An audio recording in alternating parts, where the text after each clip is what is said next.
Much to discuss, Senator Cardin. These rules that are due to go into effect at 8 p.m. this evening, should they be going into effect?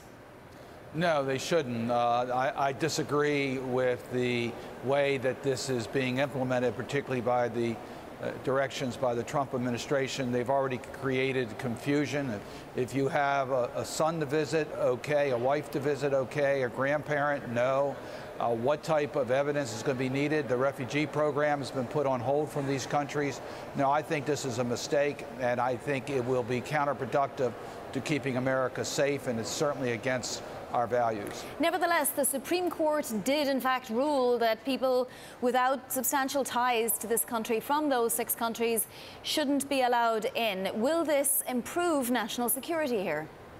No, I don't think it will, and you're exactly right what the Supreme Court said, but the regulations that are coming down are tying it very tightly and are requiring certain documentation, which could cause real confusion on those who want to come to America and have a reason to come. No, it won't make us more safe. The people that are coming here, particularly the refugees, are well vetted, and there's no indication that there's a challenge there. What we're doing is giving recruitment tools to those who want to recruit people against us and making America's less safe. Senator, is there a Democratic strategy to try to combat this ban in any way? Well, yes. I'm joining with Senator Feinstein in a letter to the administration asking them to have more common sense ways of implementing the Supreme Court decision.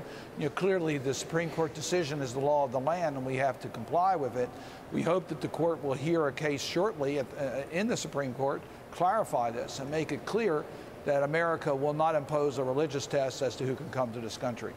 Senator Kevin Brady was on Bloomberg TV with us not more than an hour ago, and I just want to play something he had to say as we pivot to the healthcare problems that we're seeing on the Hill right now. Have a listen.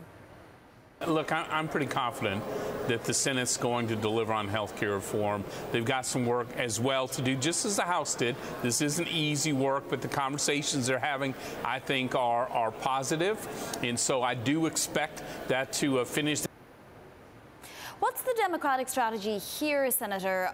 Given that there are so many GOP members who can't agree exactly what they want for change, are you all just hoping that this dies a death on its own, or is there a more concrete strategy? No.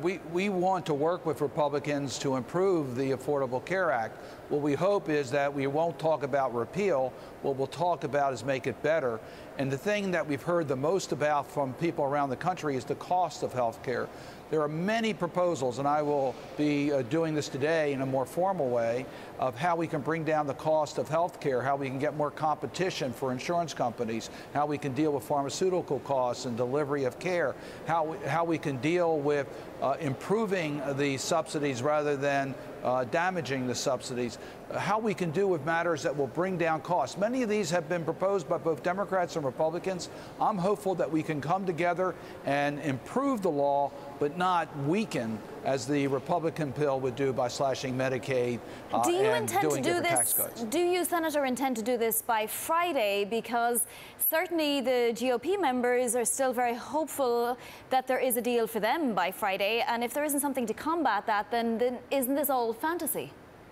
I'm going to be reaching out to Democrats and Republicans today to join me in this effort to help to bring down costs, to work together, Democrats and Republicans. So I'll be doing that today. I must tell you, I'd be totally surprised if the Republicans can come together by tomorrow on a health care bill. And I know it's not in the interest of the American people for it to be a partisan bill. Let's work together to improve the Affordable Care Act.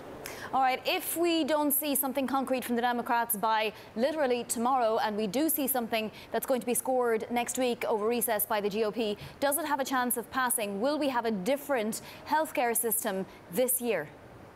I think the American people are very much opposed to slashing Medicaid, doing it primarily for tax cuts for the wealthy. That's not going to fly with the American people, and I don't believe the Republicans will be able to come together on that proposal.